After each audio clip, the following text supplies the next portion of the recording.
Welcome back to the Changing Earth podcast with author Sarah F. Hathaway and co-host Chen Gibson. Blending survival, fiction, and fact to bring you entertaining education that will help you dream, survive, and thrive. And now, here's your host, Sarah F. Hathaway and Chen Gibson. Hello, and welcome back to the Changing Earth podcast. Today, in light of the flooding, okay, I've been reporting on flooding happening in the world, flooding happening in the world, flooding happening in the world every week, and wondering what is this winter going to bring to the northern hemisphere, right? Because it's been winter in the south. They've been getting hammered. And, Germany got it. There's some northern hemisphere countries that got some serious flooding before winter's onset. But now it's okay, what is going to come to the United States, to the northern hemisphere in this wintertime? And it didn't take long, did it? Nope. So British Columbia got absolutely hammered with flooding Sunday night, the 13th, into Monday.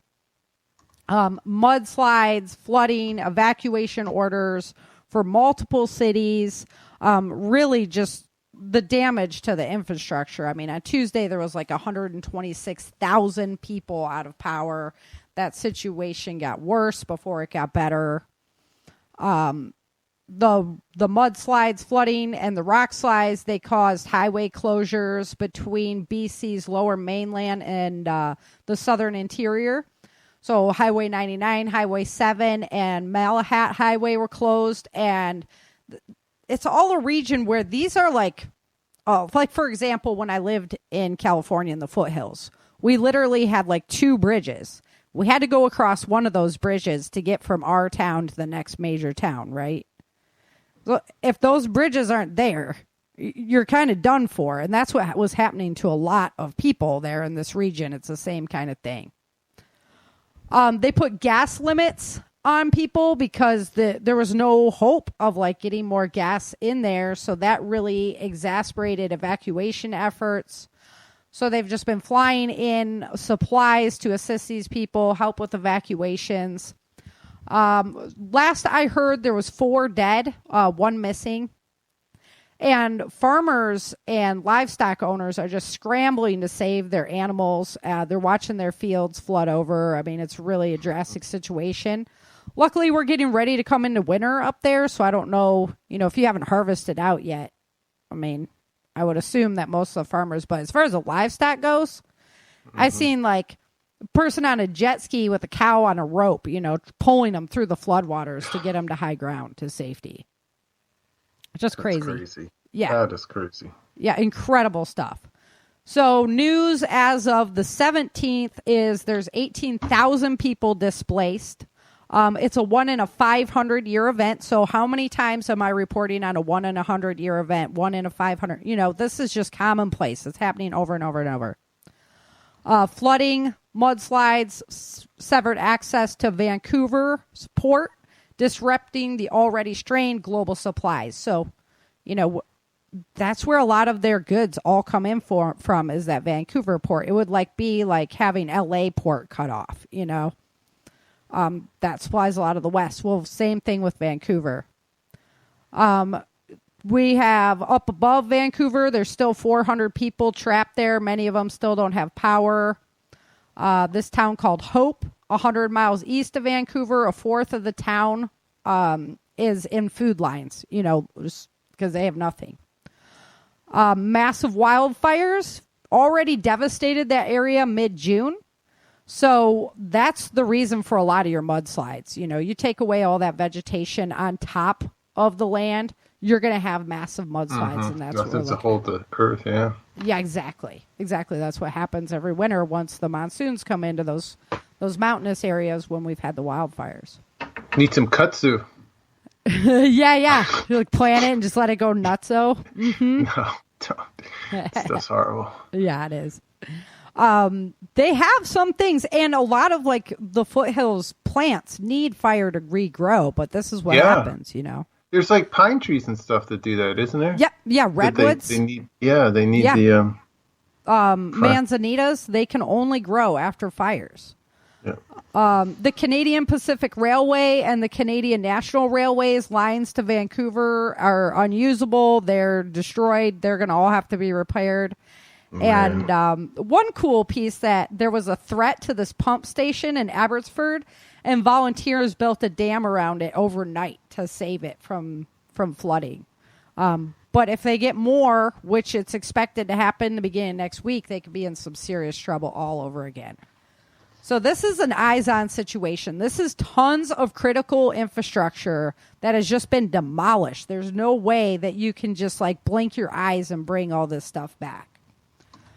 It's going to take a long time to rebuild. And above and beyond that, they're getting ready to go into winter when everything's going to freeze. So it'll make the situation just that much worse. Ooh, we got the intrepid commander with us tonight. Everybody on their best behavior. Yeah. We better shape up here. So today's show, we had Erica. She's navigating the floodwaters. That was a scenario I wrote about the dam system above Sacramento failing. The dam system. Yeah, that dam system up above. And then the scarier thing, though, that I want you to think about, that I've been studying a lot about lately. The Mississippi is controlled by a series of dams. I think it's 5 to 9 dams. I can't remember the exact number. Because the Mississippi flows off the Missouri River. And many of these dam structures are very old. And they were built for a forecasted 100-year flood back when they were built, right? Mm-hmm. And they never even imagined like the amount of rain that we would be picking up just instantaneously. And if the top one breaks, you have catastrophic failure down the line. We are looking at a flooding of the whole central United States. This would be definitely a worst case scenario, obviously, but the potential is there. If we don't really start looking into investing back into some of our infrastructure, not just collecting money with a bill called that and then not really doing it. I don't know when that's happened recently, but, you know, for example. So Just saying. These things are happening more and more. These catastrophic flooding scenarios are not really 100-a-year events anymore. It's a reality we need to start really thinking about. But in light of that, we were going to talk today about preparing for flooding, what you can do to kind of be ready for it, and how you can clean up once the devastation happens and the floodwaters recede. So let's get into it. First thing that I would do is look at a geographical analysis of your area. Is your house sitting in an area that has the potential to get flooded? You know, if that big rain comes in, are you in danger? If that's the case, then you need to have an even faster evacuation plan. I mean, you can't just sit back and be like, oh, you know, it won't happen to me, because I guarantee everybody thinks that. And think about, you know, water runs downhill, right? So if there's heavy rains a couple towns above you, that might be coming your way in a day or so, right? Right. And watching even the weather forecasts on, you know, where those heavy storms are moving through, things like that. Mm-hmm. And how the water's going to run off of that area, where it's going to go. So if this is coming your way, how much time do you really have? You know, again, like you said, Chin, when the hurricane's approaching, you need to have a line in your brain so you're not making an emotional decision on the fly. You got to have some kind of a preset standard so that you can go, oh, it hit my line, we're gone. Even though, you know, better to be safe than sorry. Yep. Will water compromise your home stability? I've been seeing this a lot where exterior walls are actually coming down, where things are slipping off their foundations. You know, is that going to happen to your house? You don't want to be in it when it does, you know? Better to save your family's life than your home. You're not going to be able to do anything anyway. One of the things that happened up in Canada also is that the sewage treatment plant was compromised. Nice. Yeah. So the Let's flood go water. play in the road. Yeah. So we're going to talk a little bit more about the quality of that water, but are there chemical production facilities around you? Is that a potential hazard? Is there a dam up above you? If there is, you need to be ready to go, like, quickly. Especially, look at the Missouri system and how long that would take to hit you. That Mississippi system, if you're in that danger area. When the floods happen, I talk a lot about in my book about the toxic waters. And people are like, well, Sarah, how did the waters become toxic? What kind of happened there? Well, this is based off of research that I did of if the dam system did fail in Sacramento, what would happen? And because of all the fertilizers, pesticides, the city chemicals, the gas, the oils, all of that stuff, all of the city waste, the garbage, the grime, you mix that all together in this big slurry, and then it soaks into the ground, it would be equal to like a nuclear disaster in terms of making that land unusable for farming in the future. And it's definitely not something I'd want to be swimming around in. Right? And every time there's a flood, you always see people like in their kayaks and bicycles and stuff just gooping off in the water. Yeah. Yeah. And it's disgusting. And yeah, you really helped add that, to even just the normal kind of flooding, like people that, after hours, maybe they just take a leak on the street. There's all that garbage. There's all that nasty. Yeah. Yeah. You're not even like chemical contaminant. I mean, even there's like runoff from cars and trucks and, spills and stuff that accumulates over the time. But yeah, it's nasty. It's not like lake water, guys. It's not like a river. It's not like a pool. It's like disgusting slurry of slop. So it really can present a danger to you. So another thing that I started pondering was when we talk about food storage and we talk about water storage and we talk about having our preps, most of the time our preps are stored low to keep them cool. Right? We can't have basements here in Texas, but in the Midwest, I'm sure in Canada, they have basements, cellars, things like that, where you keep your products to keep them cool, keep the light away, that kind of stuff. It's an ideal storage setup. However, that's like flood zone, right? How much of your preps are you going to lose? How much water storage are you going to lose because of that? So the only thing that I could really think of is if you're in, kind of the threat is imminent, maybe you want to start moving all that stuff to higher ground, move it up to your attic, that kind of thing. Make sure your stuff's in watertight containers. However, even if you salvage that, you want to clean that off because now it's had all that yucky water all over it. You don't want to just open that up. You could contaminate the whole thing. Having multiple stash sites. So instead of just having all your preps at your house, maybe you have some at a relative's house that's not too far, kind of like your bug out location, that kind of thing, right? And then firearms and ammunition and water are also a bad mix. You're going to rust out your firearms, that kind of stuff. So if these things are happening, you need to have a plan to start moving product, moving your storage items someplace higher, get that stuff to safety. I was like, man, that, even if you have something buried, right? I mean, now you just had it all contaminated. Saturated in water. Yeah, exactly. So big risk because that's kind of the standard for storing your stuff. Evacuation. If you wait too long, it's probably not going to be possible or safe, right? Because why?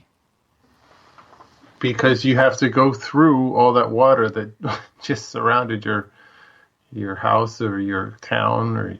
Right, because we never drive through the flood waters. That's right, James.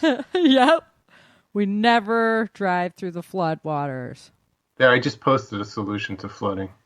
Yeah, I see that. Like your the own private ring. dam. Yeah. Yeah. That's awesome.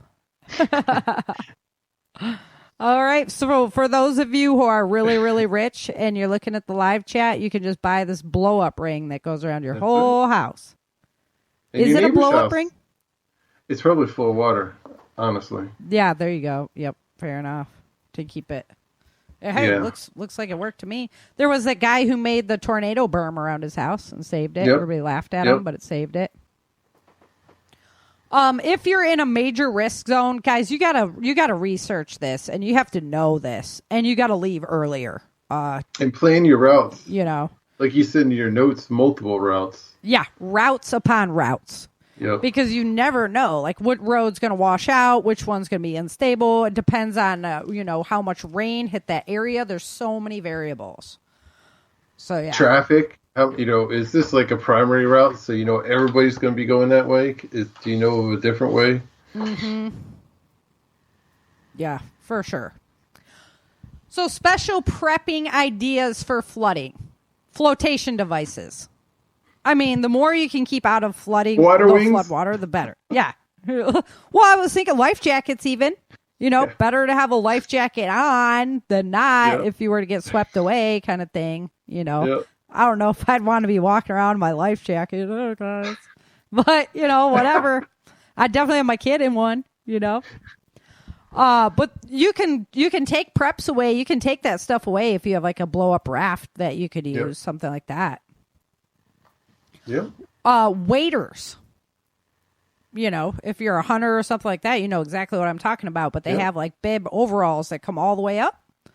So if you have to walk through the water to do something, to take care of your house, whatever, at least you would be, have that protective barrier between you and the floodwaters.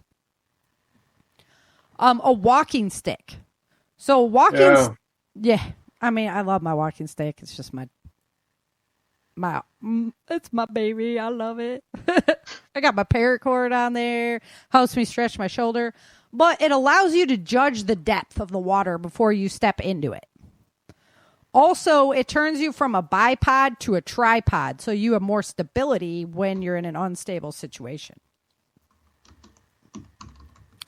Again, if you're evacuating, some special things you want to think about. You want to have a water or a window breaking tool. You need it.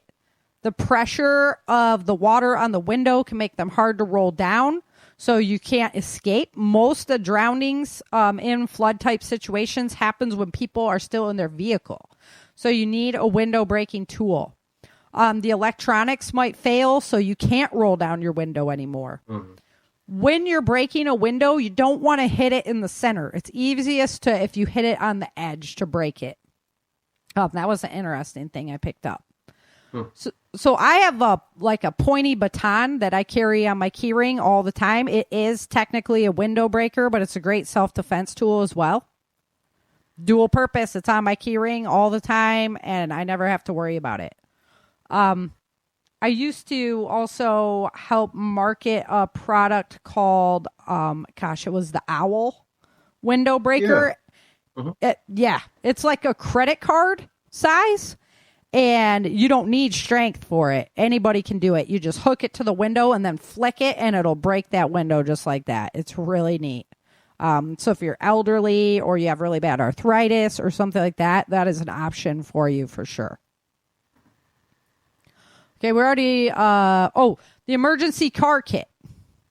So your food, water, med kit, you guys should have this anyway. We've been talking about these a lot lately. It's definitely something that should be in your vehicle. And then have your flotation device or your life jackets with you in the car. Like, don't take off and leave that behind because, that could really help you out. All right, after the flood. After the flood is just as dangerous, I would say, as during the flood. There's a lot of potential threats that you need to think about. Things could have shifted as far as homes, trees, all of that stuff. Water can just take everything out. So after the flood as well, if that infrastructure like in BC has been destroyed, now you're looking at food shortages, water shortages, gas shortages. Essential supplies are all being delayed because of shipping, because of trucks can't get in there. The roads might be impassable, bridges are down, critical infrastructure is destroyed, and your utility systems are destroyed. So this is when your preps are going to come in key. So you do not want them wrecked by the floodwater, so you have nothing then.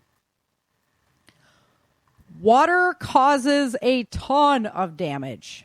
And you can throw those couple of videos up in the chat there, Chin. Those are great ones. Yes, ma'am. So you want to begin drying out your home as soon as possible. And honestly, until I watch these videos, because I work insurance, I know a lot of this stuff, and I deal with it all the time. But I didn't realize how intensive it is until I watched these videos that Chin shared with me so we could get a little bit more educated. And, you know, you have to cut away the drywall. It's not just ripping the carpet out and the padding out and stuff like that. You have to cut away the drywall above that water line. You have to cut away that insulation above. I mean, we're down to studs in the whole bottom of the house. It's just... Yeah, from the water line down, yeah. Yeah. And it makes sense. I mean, mold is like major concern. And what do you say, 2 days? It starts, yeah. Yeah. And that was some mega mold going on. So, of course, anytime you're doing the clean out efforts, N95 masks, you got to protect your lungs from all these mold spores and bacteria, just nastiness in the air. Look out for any kind of structural concerns. I've seen it where like water was coming through the roof. It comes out around ceiling fans and things like that a lot. So those have potentials to fall down, that kind of thing.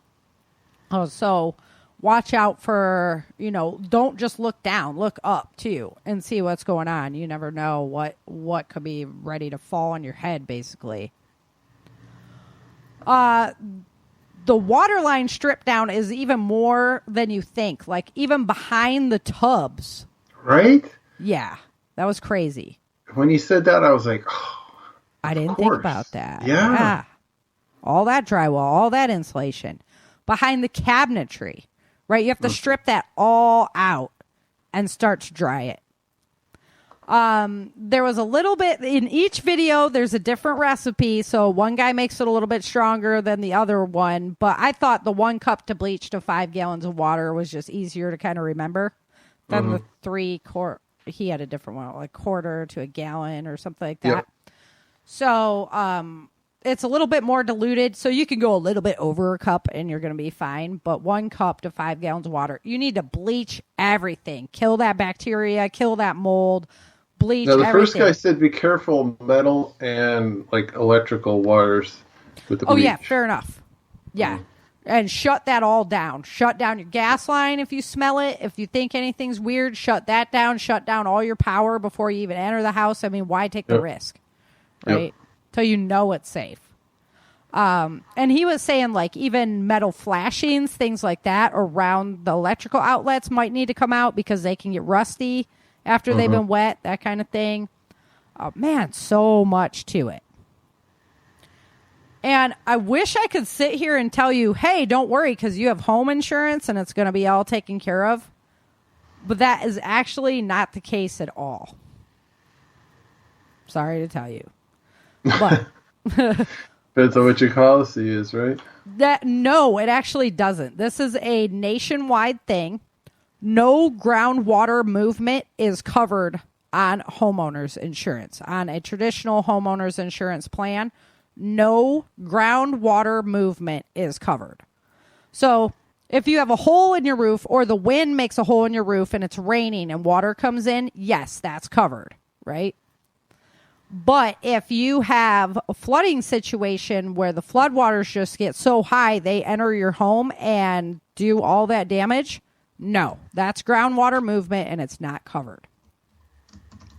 So if you're in an area where you think that, you're in an area where that's going to be a problem for you, the only way to get coverage for that is through the National Flood Insurance Program that the federal government does.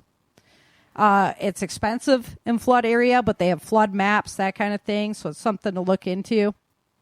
Also, Lloyd's of London has started selling flood insurance to Americans. So I think that's when we lived closer to the coast. I think that's who we had to get it through. Was Lloyd's of London?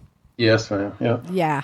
Yeah, and honestly, like Lloyd's of London, they're like a private company. They really don't have to pay out, kind of thing. Obviously, it does them better reputationally if they do, but they're not like held to it through the laws of the insurance governing laws here. Anything that happens because of the storm situation, like say the water, screwed up your gas line started leaking, there was an explosion that burnt your house down. Now that's covered because explosion and fire are both covered, right? Mm-hmm. But the groundwater movement, that damage wouldn't be covered. Yeah, I know, like down here by the coast, there was always the definition between falling water and rising water. And we had to have policies to cover both. Yes. That's why I say it's a nationwide thing. Mm-hmm. No policy is going to cover it unless you have special flood insurance. Yep. From one of those two sources. They're the only ones available. Unplanned power outages. So, for example, in California, when they announce that we're going to have a power shortage and you don't take actions to do anything about it, now that's not covered. You lose your food supply and your fridge, whatever, that's not covered. Wow, really? Yeah, because they announced it to you ahead of time, right? They gave you time to take precautions. Yeah, right. I know. But I know it's the legal jargon, right? Yeah. But if the storm causes the power outage, then that is covered. You'll have to check with your state on that one because I'm licensed in 3 different states, and California is pretty much the most restrictive with insurance, so it covers most of the country. But definitely check with your own plan. However, say you had freezers that were full of meat, your preps, that kind of thing, and you had power outage and you lost those because of it, it would be covered subject to your deductible. So it depends on what your deductible is. If you have like a $2,000 deductible and you had $4,000 worth of food go, well, then it would be covered. But usually that amount of food that you lose doesn't go past your deductible. So you're kind of screwed either way. All right. So that's kind of the insurance. I mean, if you guys have any questions in the chat about the insurance, you have any specific questions, I definitely would field them out for you. But man, this situation with the flooding is it's going to get more and more interesting. And interesting theory from suspicious observers is how much water we have stored beneath the ground. And then when you start exciting the air on top of it with more electrical charges, basically, which can happen from the sun's going into a more active field, it hits our planet, it charges up the atmosphere kind of thing. It actually starts pulling that water up. And so we could see a lot more flooding situations even without any kind of ocean level rise. So you can put that in your little... James won't be able to sleep tonight for sure. You're so good at helping him with that. I know. Giving him more time during the day to get work done. To think about it. Yeah, about what's beneath our feet and the potential for it to come back against us. So all right, let's go ahead and while my voice is still holding up and get into some changing Earth news, even though we kind of feel like we've been doing it the whole time. This show. All right, hold on.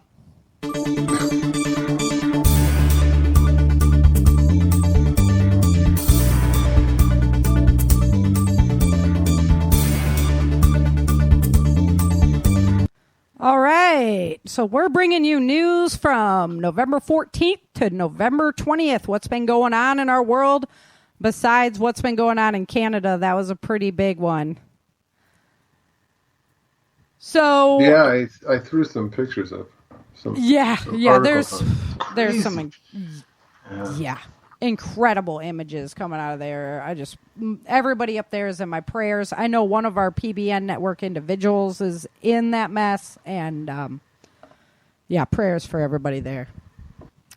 So solar outlook, we have a coronal hole that's really lined up with us. It's a huge one. Luckily, the impact was a slow onset, so our Earth was able to kind of ramp up magnetically to protect us from it. So that's good stuff. But, whenever we have these solar ramp ups, it affects people's cardiovascular health, and it also affects their ability to emotionally rationalize things. So, go figure, It's funny when you start watching Ben on Suspicious Observers, and then you're working throughout the day, and there's a solar wind increase, and then people are like all on edge and stuff that day. You're like, oh, yeah, I get it. I get it. Okay. Right? Because it affects us. It's crazy stuff. It's interesting to watch. All right, so November 14th, mammatus clouds were seen in the province of Cordoba, Argentina. They're like these weird bubble clouds that are all packed together. It makes it look like you're underneath, the bubble wrap stuff? Yeah. It makes the sky kind of look like it's all bubble wrap. It's really cool to see. So that was in Cordoba, Argentina, if you want to check that out. India, back on the list with severe landfalls, taking down the Badrinath Highway. On November 14th, Iran saw a 6.3 earthquake. It wasn't very deep. It was a pretty shallow earthquake, and they had a lot of damage from it over there. Italy, always back. Italy is back on the list like every single day. I just saw a story, that Italy and India are sinking. And I would not be surprised with the amount that they are on the list every single week. Italy saw severe flooding in Cagliari. Severe storm came through there. These are a lot of coastal regions. New York saw a big storm with hail up there. Saudi Arabia, they had a violent storm and massive flooding in Saudi Arabia. Like in the desert watching it flood. It's crazy footage. Long Island, there was a tornado off the coast, so we're talking about, water spout out there. Ocean Grove, New Jersey, water spouts off the coast. So it's not something I hear about very often happening out there. I think we have angry oceans right now, very angry oceans. On the 15th of November, Argentina saw this huge dust storm. So we go from like the weird bubble clouds in Argentina. Santa Fe is this huge dust storm. And then on the same day up in the mountains they're getting huge, heavy snowfall. So it's not a very big country compared to like Russia or something like that. And to see all those different things happening at once is really interesting. Honduras saw flooding. La Palma in Spain, still erupting. Still, the island's getting just coated with lava. It doesn't seem that it's going to hold up anytime soon. Also in Italy, they saw severe blizzards on the 15th up in their mountain regions. Lebanon, more forest fires, more than 700 homes at risk. So although the fires here in the northern hemisphere are kind of going out, we have the more fires starting in different countries. I mean, we have all the volcanoes erupting, all the fires burning. That's just going into our atmosphere. We're looking at colder temperatures to come because of all of that put up into our atmosphere. Puebla, Mexico, heavy storms and hail. Russia, they saw this huge cyclone blizzard that came on in their Magadan region. They're still trying to do cleanup, dig cars out, that kind of thing after that storm. Saudi Arabia, Jeddah had massive storm there with heavy flooding. And then in Lindbergh, there was hail falling in the desert again this year. November 16th, Argentina's back on the list with heavy rains and storms. Egypt had the flooding happen. Did you hear about this story? Because of the flooding, all the scorpions came out of the ground. There was 500 people injured, 3 killed from the scorpions. Is that freaky, crazy. weird, or what? Like, oh, I would freak out, dude. Okay, that's a freak out one for me. Like, Did the mummies have time to evacuate? Yeah, right? I don't think so. I don't think so. Indonesia saw heavy flooding in central Java. La Palma is still erupting. Italy, we have more blizzards happening. And in Indonesia and Bali, there was a big tornado that made land from a water spout. And in Sicily, Italy, water spouts happening down there on that island, tornadoes coming through. So also in Italy, Cacamo, Palermo got flooded that day. So, I mean, they just got wham, wham, wham, wham, right? Italy, man, those people need some prayers. In Canada, so this is November 16th. So the big flooding incident happened on the 14th. So now we're looking at kind of some recovery. There's more rain falling. Washington was also affected. But on that same day in Canada, there was this huge fire in the Kamloops region, just north of Vancouver, which, so we have wildfire going with massive flooding situation. And it created its own pyrocumulus clouds from this huge, massive wildfire. So, I mean, that's just like playing smoke on the water. Right? It's just a double wham. I don't know, man. Mm-hmm. That's rough. And then Alberta, Canada, got its first heavy blizzard that day as well. So things were not looking up in Canada. All right, moving on to the 17th. In Argentina, there was a huge storm. Again, Argentina's just been getting hit last week. Italy, flooding and hail. A massive section of one of the glaciers collapsed in Argentina on the 17th. In Italy, in Sicily, there was more tornadoes there that day. Kazakhstan had a heavy snowfall. Kazakhstan. And then Canada, BC, the infrastructure, is just messed. Nepal, there was this really big avalanche that was caught on camera at Mount Manapati in the Himalayas. Cheshire, Connecticut saw a tornado on the 17th. Chile, more wildfires. And Colorado, more wildfires. So, I mean, this is not the time of the year that we should be talking about Northern Hemisphere wildfires anymore. It's just because the winter came in so late. And then when it is coming in, it's getting just slam diggied with it. I mean, and that's the technical term, too. Slam diggy. India on the 18th was just a mess. Tirupat, Pondicherry, all of these districts, they just got flooded. There was one person killed in that flooding. Italy, again, saw severe flooding on the 18th. Canada and Saskatchewan had a 100-mile-an-hour blizzard. Now, that's news we should be reporting right about now because that's pretty typical. Saskatchewan should be getting snow about right now. China, there was this huge landslide. It took out National Road 108. And there was a vehicle, like you could see the vehicle there, and the landslide comes down over it. Luckily, the driver saw it coming and evacuated the vehicle ahead of it. Water spouts out in the Persian Gulf.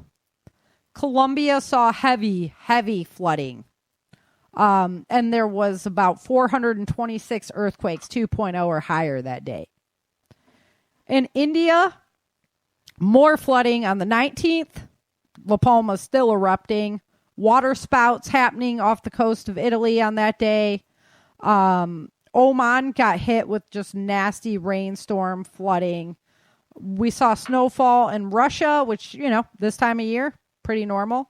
Miami, Florida was hit with a severe storm and flooding on the 19th. And that was the day we had the longest lunar eclipse. They called it the Beaver Moon lunar eclipse. So it's the longest one. I know. I just like that. I was like, oh, Beaver Moon. That's interesting in the wrong circles. Gee, Wally. Yeah. So it was the longest one in 600 years, though. I don't know. I got out. I saw a little bit of it. And then, my kid was sick. And so what are you going to do? November 20th, Egypt saw more flooding, but on the same day as part of Egypt's getting flooded, Giza saw this huge sandstorm. So you have like these just extremes happening even within the small area. India, more flooding, and then the poisonous foam on the South Indian River. It's at like a whole new level. It's like the images I was seeing was like 2 feet thick of this foam. It was crazy. Yeah. And it's just nasty, you know. It's just I know, like last stuff. week when I posted of people just playing in it or worshiping in it, it's like, oh, get out of the water. Yeah, dude, like what? Yuck. Yeah. And then more tornadoes in Sicily, and Palestine saw rain and tornadoes happening on that day. So it's kind of interesting for it to be happening on there. So much moisture in that area of the desert right now. As far as earthquakes counts go, in the last 24 hours, there was 108 earthquakes, 1.5 or greater, the biggest of which was a 5.2 in the Kermadec Islands. That's volcano territory. 962 in the past 7 days, the biggest of which was a 6.2 in Papua New Guinea. 4,316 in the past 30 days, the biggest of which was 6.6 in Japan. And 58,689 in the past 365 days. And America's still on the top with the 8.2 in Alaska. As far as like our numbers, weekly numbers go, in the last 24 hours, our numbers are up. In the past 7 days, our numbers are up. But in the past 30 days, it's holding pretty stable. In the past 365 days, we are actually seeing a decrease. So we'll have to see how that trend continues to know if we're going to push up those long-term numbers or not. As far as volcanoes on our planet, we have 27 active volcanoes as of today. That's down 2 from last week. We had 29 last week. However, we have 19 showing minor activity. That's up 5 from last week. So that number is up pretty high, to one of the highest that I've seen doing the recording. 26 volcanoes are showing unrest. That's down 2 from last week. So we have 2 that are no longer erupting and 2 that are no longer showing unrest, but we're up 5 in the minor activity. So that kind of plays in together, you know. It'll be interesting to see what next week's trends do after the solar hole goes through, messing with our planetary energy there. So there you go. That's what's happening on our planet in the past week. I haven't heard much from South Sandwich Island. How's South my Sandwich favorite vacation? Yeah, I know. They weren't even on the list really today. It was mostly the Philippine Islands, Vanuatu, Papua New Guinea. Yeah, so I mean, it must be just minor activity that's happening because South Sandwich Islands are usually very active most of the time. It's kind of like Indonesia, you know. They see a lot of. I gotta look up one day where that South Sandwich actually are. Are they over by Indonesia? You have to look that up for me. Yeah. My computer man. I'm looking. In the Atlantic. Okay. Yeah, I thought more over by the Caribbean. It looks like it. Yeah, that's what I thought. They were over there instead. No, it looks like it's further down. Okay. Way further down. Like by New Zealand? South America, way south of... Oh, okay. Yeah. I wonder why they would be named the South Sandwich Islands. Because they're south. Well, south, but why sandwich? Because the guy, when he finally landed there, is like, man, I'm hungry. Could you make me a sandwich? Could you make me a sandwich? I need a sandwich. These are the Sandwich facts Islands that we share on this podcast. Yes. Don't fact check us because we know it. It's true. Yeah, totally. Origins of the South Sandwich Islands brought to you by. Yeah. Oh, my goodness. Oh, all right, guys. Well, next week we'll be going over episode 4 of the audio drama, so get ready for that. And I'm going to be talking to the intrepid commander about putting together a binge day once we hit episode 6, where I can get some of the performers to come on and talk to you guys. And we'll see what we can work out with that. I got one of the performers with me every week, so that's easy. But That's easy. I roped him in for all you listening out there. I did. I was like, Chin, Crack the whip. dude, you gotta help. Yeah, I gave Rhonda the whip. Oh, so yeah, Oh, man. gave it to Miss R to bring in. Yeah. Yeah.